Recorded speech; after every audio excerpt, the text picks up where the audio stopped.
বাবা কষ্ট আছে। এই 2 পয়সা থাকলে আমি খাবার মরবার বলে বাবার বাসা দিয়ে আসি। ছোট ছোট ভাই বোনদের অনেক কষ্ট আছে।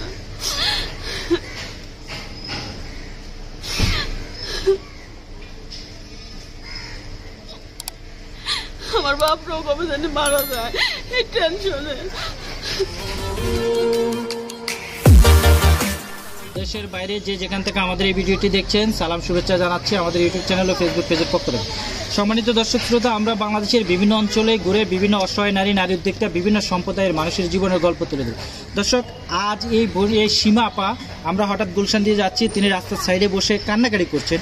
তো কেন কান্নাকাটি করছেন আমরা প্রথম পর্বতে কিছু গল্প আপনাদেরকে শুনেছি, আমরা এবার দ্বিতীয় পর্বতে তার সামনে হাজির। আপা কেমন আছেন? আচ্ছা, প্রথম পর্বতে বলেছেন আপনার এক বিয়ে হয়েছে বা তার সাথে পরে ডিভোর্স হয়েছে, এরপরে আপনার লাইফে কি ঘটেছিল একটু বলেন তো। আপনি তো কান্নাকাটি করছেন, আপনার মা নাকি জেলে, আসলে কি ঘটেছিল আপনি এরপরে একটু বলবেন? বিনা কারণে আজকে লাশ ফাঁসির থেকে লাশ খুলছে, মেডিকেলে নিতে নিতে মারা গেছে। তাই সবাই বলছে আমার মা বোন মেরে লাইছে। আচ্ছা আচ্ছা, হয়তো সেটা আইন শৃঙ্খলা বাহিনী বা তদন্ত করে বা এটা হয়েছে। এখন কই আছে আপনার মা? আমার মা কাশিমপুর আছে, কাশিমপুর কারাগারে। যেহেতু এটা আদালতের বিষয়, মামলা প্রক্রিয়াধীন, এখন আদালত যে সিদ্ধান্ত নেবে সেই সিদ্ধান্তে সবাই সাজা হয় না। কাস্টডি করতেছে 5 বছর ধরে। কাস্টডি করছে, কিন্তু আপনার ওই মামলার রায় হয় না, রায় হয় নাই। আচ্ছা আচ্ছা, তাহলে ওটার জন্য আপনারা কি উকিল অ্যাডভোকেট ধরেছেন? বা ধরছে, কিন্তু টাকা পয়সার লেগে জামিন আনতে পারতেছেন আজকে 5 বছর ধরে। আচ্ছা, আমরা শুনবো। কিন্তু এরপরে আপনি যখন ওই জামাইয়ের ঘর থেকে চলে আসছেন, এসে আপনি আবার কি মায়ের বাসায় চলে আসছেন? মার বাসায় থাকতাম। আচ্ছা, মার বাসায় থাকতেন। আচ্ছা, আপনার মার যে ফাঁসি আসে লাশ নিয়ে যে ঘটনাটা বললেন, আচ্ছা একটু ক্লিয়ার করে বলেন যে কোথা থেকে আপনার মা কি জন্য অ্যারেস্ট হলো? এটা বাসা মেডিকেলে নিছে, বাসার থেকে মেডিকেলে নিতে নিতে মারা গেছে। মেট্রো হাসপাতাল আছে না মহাখালী, এই জায়গাতে আমার মা বোনের ধরছে। আচ্ছা, মূল ঘটনাটা কি ঘটছিল একটু কেন এটা একটু বলেন তো। মানে একটা ছেলে আমাদের বাসা থাকতো, মানে পাশাপাশি, মানে বারেরটাই, তাই বারেরটা আমরা বারেরটা ছিলাম। মানে আমার মার দেশ বোলা ছিল আর ছেলের দেশ বরিশাল ছিল। মানে একসাথে থাকতে স্যার আবার ওই যে কাকুলি হোটেলে চাকরি করতো বাবুসি। আর উন থেকে আমার মার লোকের পরিচয় হয়েছে, ধর্মের খালা বানাইছে আমার মারে। এই ধর্মের খালা বানানোর বাপ মার সাথে গেঞ্জাম 3.5 বছর ধরে বাসা জানে। এই 3.5 বছর ধরে আমার ঘরে মেসে খাইতো। খাওয়ার পরে যেদিন মারা যাইবো সেদিন আর চাচার সাথে গেঞ্জাম হয়েছে। মানে তখন থেকে হয়েছে। আর পরে আমার মারে বাধ্য আছে, মায়ের আমার যে বাইরা এক কোথাছে খামু না, সমস্যা আছে। পরে আমার মা আবার দুপুরবেলা আরেক বাসায় গেছে আমার পোলারের সাথে কুলে নিয়ে।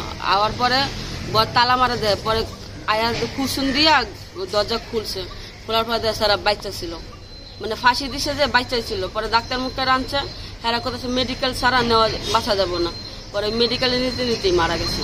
আচ্ছা, আপনার মা কি জানে না যে ফাঁসির আসামি আইন শৃঙ্খলা রক্ষাকারী বাহিনী ছাড়া অন্য কেউ ধরতে পারবে না বা নামাইতে পারবে না? সেই লাশ ছিল না, বাচ্চা ছিল। আমাকে বাড়িওয়ালার সাথে মোট 4 জন ছিল, বাড়িওয়ালা আর আমার মা, আমার বোন আর একটা পোলা, 4 জন ছিল। পরে ওই যে মেডিকেলে নিতে নিতে মারা গেছে। বাড়িওয়ালা 1.5 লাখ টাকা দিয়ে বাইরে গেছে। আমরা তো টাকা পয়সা আমাদের চাইছিল 50,000 টাকা, আমরা টাকা দিতে পারিনি দেখে আমার মা বোনের মামলা দিয়ে লাইছে। আর একটা ছেলে আবার 4 দিন বাইরে আছে 2.5 লাখ টাকা দিয়ে। আচ্ছা, এরপরে আপনারা কিভাবে চলেন? পরে আপনি বললেন না পরবর্তীতে আবার বিয়ে করেছেন, সেটা একটু বলেন তো কিভাবে? সেই অসুস্থ, কাজ কাম করতে পারে না, সমস্যা। মানে সেই বিয়েটা কিভাবে হয়েছে একটু বলবেন? সে বিয়েটি পছন্দ করে বিয়ে হয়েছে, মানে আমার ফ্যামিলি সবকিছু যাই নেই আমারে করছে। মানে আপনি পছন্দ করছেন না আপনার ফ্যামিলি? হ্যাঁ, পছন্দ করছে আমারে। আচ্ছা, কোথায় সে কি কাজ করতেন তখন? হ্যাঁ, আগে ভ্যান গাড়ি চালাইতো। সে ভালো ছিল? হ্যাঁ, শুনকা ভালো ছিল। তো পরে অসুস্থ হয়েছে কিভাবে? হ্যাঁ, একটা সমস্যা আছে যে পাশে গ্যাস সিস্টেমের একটা লোক আছে না, গ্যাস না জানি কি একটা রক্ত পরে, বাড়ি কোনো কাম করতে গেলে ওই রক্ত ভাঙে। আচ্ছা আচ্ছা, আর কোনো কাজ কাম করতে পারে না, আমারই সংসারটা চালার লাগে। তো এখন আপনি আপনার মায়ের ফ্যামিলি দেখেন, আপনার সংসার চালান, তো সেটা কিভাবে আপনি ইনকাম করেন কি? ওই জারুর কাম, বাজারে বাজারে ময়লা ফালাই, জারুর কাম করি। সেই এ থেকে আপনার সংসার চলে? কয় টাকা ইনকাম করেন? কোনোরকম এই যেমন কোনো কোনো কাজ কাম হইতেছে না, অনেক কষ্ট। রুম ভাড়া 2-3 মাসের বাইরে গেছে, রুম ভাড়া দিতে পারতেছি না, অনেক কষ্ট। রাস্তায় নামছেন, কি করবো বাধ্য হইয়া। এই জন্য এই রাস্তার পাশে বসে কান্নাকাটি করতেছে? কি করবো, যার কষ্ট হয় কার মনে কি করবো। মার কথা মনে পড়ে না? এই যে মা জেলে এতদিন, মাকে ছাড়া। মার কথা মনে পড়ে দেখি কষ্ট, রাস্তায় নামছি।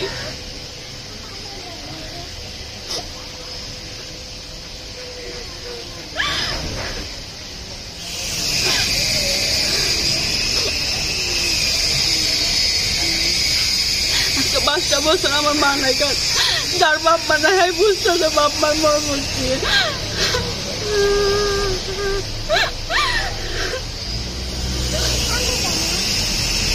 একটা স্বামীর সুখ বাইরে আমরা বাপ মা থাকতেও বাপ মার কাছে নেই আমার।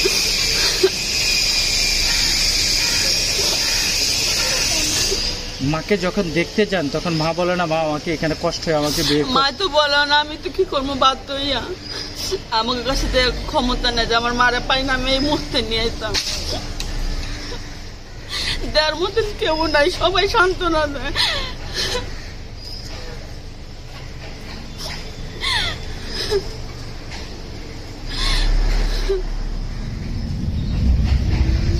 আচ্ছা সীমাপা, এখন কি অবস্থা? এখন তো আপনার মা জেলে বা এতদিন মাকে দেখছেন না, হাউমাউ করে আপনি খালি বাচ্চাদের মতো কান্নাকাটি করতেছেন। এখন মায়ের জন্য আপনাদের কি বলতেছে উকিল বা টাকা ছাড়া জামিন হইব না, কম হলো 1-1.5 লাখ 2 লাখ টাকা লাগবে দুজনের জামিন করতে গেলে। আচ্ছা আপনার যে বোনটা আছে তার বয়স কত? তার বয়স 14 বছর ধরছে, এখন বলে 18 পড়ছে। মানে তো সে তো অনেক বাচ্চা ছিল, তাকে হ্যাঁ, কি ছোট আপনার ছিল। মায়ের সাথে আছে একসাথে? হ্যাঁ আমার মার সাথে, আগে শিশু কারাগারে আছে, এই 1 বছর ধরে আমার মার সাথে নিয়েছে। 1 বছর ধরে আপনার মার সাথে নিয়েছে? হ্যাঁ। আচ্ছা এখন এই যে আপনি আমাদের ভিডিও করতে আসছেন কেন? বা এই যে রাস্তা দেখলাম যে ভিডিও করলে ধরেন আমরা বিভিন্ন অসহায় মানুষের ভিডিও করে থাকি, যেমন কোনো মানুষ যদি সাহায্য করে দেন আমার মা বোনটারে যদি রান্না দিতে পারে অনেক ভালো হইব। আপনার মা বোনের। আচ্ছা আপনাকে সাহায্য করতে হলে আপনার সাথে যোগাযোগ করবে কিভাবে? আমার ফোন নাম্বার আছে। ফোন নাম্বার আছে? ফোন নাম্বারটা কি ভিডিও দিবেন? অনেক ভালো মানুষ কল দিবে, অনেক খারাপ মানুষের কল দিবে। বিশ্বাস করে মোর নাম্বারটা দিব, যদি আমার কপালে যদি এরকম আমি যদি কোন অন্যায় না করেছে ভালো নম্বরই আমার ফোন দিব। ভালো মানুষের ফোন দিব? জি, আমার দুঃখের কথা যদি শুননা যে আগে ভালো লাগে তাহলে টাকা পয়সা দিব, আমার নাম্বারে ফোন দিব। আপনার নাম্বার কি বিকাশ করা আছে? নগদ করা আছে। নগদ করা আছে? জি। নাম্বারটা কি আপনার মুখস্থ আছে? বলেন নাম্বারটা। 09009079399 নাম্বারটা। আচ্ছা দেখে বলেন। সম্মানিত দর্শক শ্রোতা, আপনারা দেখলেন এই বোনটি রাস্তার সাইডে হাউমাউ করে বাচ্চাদের মতো কান্নাকাটি করতেছে। তখন আমরা জিজ্ঞাসা করলাম যে আপনার কি সমস্যা, আমরা আসছি এই যে গুলশান এলাকায়। তখন বললো যে ওনার মা নেই। পরে আমরা বিস্তারিত এখন আপনাদেরকে ভিডিওর মাধ্যমে তুলে দিলাম আসলে ঘটনাটা কি ঘটেছিল। আচ্ছা আপনার নাম্বারটা বলেন। 09079393356। আচ্ছা আরেকবার বলেন নাম্বারটা। 01907939356। সম্মানিত দর্শক শ্রোতা, আপনার যদি এই ভিডিওটি ভালো লাগে বা এই বোনের গল্প শুনে যদি আপনাদের কোনো সাহায্য সহযোগিতা করার ইচ্ছা থাকে বা আপনারা যদি করেন, তাহলে সরাসরি এই নাম্বারে ফোন করে ওনার সাথে যোগাযোগ করে একান্ত সাহায্য সহযোগিতা করবেন। এছাড়া আমাদেরকে বা অন্য কোনো মাধ্যম না, আপনারা শুধু সরাসরি আপনারা এই বোনের সাথে কথা বলে ওনাকে সাহায্য সহযোগিতা করবেন, যেন উনি ওনার মাকে ফিরে পান বা ওনার যে সুন্দর একটি সংসার বা ওনার বোনকে ফিরে পান। লাস্ট যাদের টাকা পয়সা তাদের উদ্দেশ্যে কিছু বলতে চান কিনা? মানে যারা দর্শক আছেন বা যারা সমাজে বিত্তশালী আছে তাদের উদ্দেশ্যে আপনি কিছু বলতে চান কিনা? আপনার মা বাবার জন্য, মাকে দেখতে পাচ্ছেন না, ছোট্ট একটা বোন জেলে এতদিন, অনেক ভালো হইব যদি কেউ যদি কিছু সাহায্য করে। আজকে আমার মা বোন নাই, যার মা নাই সে বুঝো মার মর্মটা কি।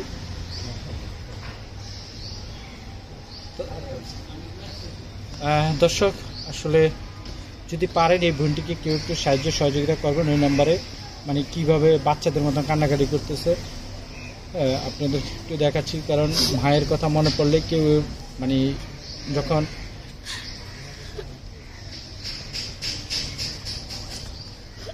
মা ছাড়া হয়তো এই পৃথিবীতে আসলে সন্তানেরা শূন্য, মানে এই বোনটিকে দেখলে হয়তো বুঝতে পারেন যে তার মায়ের জন্য সে কি পরিমাণ।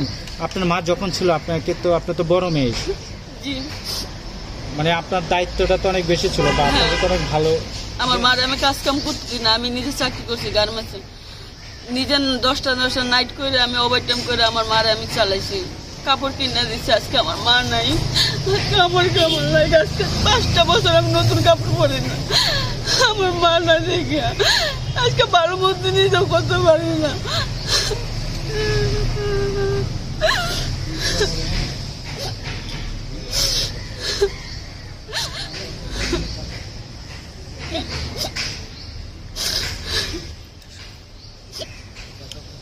দর্শক, আসলে বিষয়টা খুবই বেদনাদায়ক।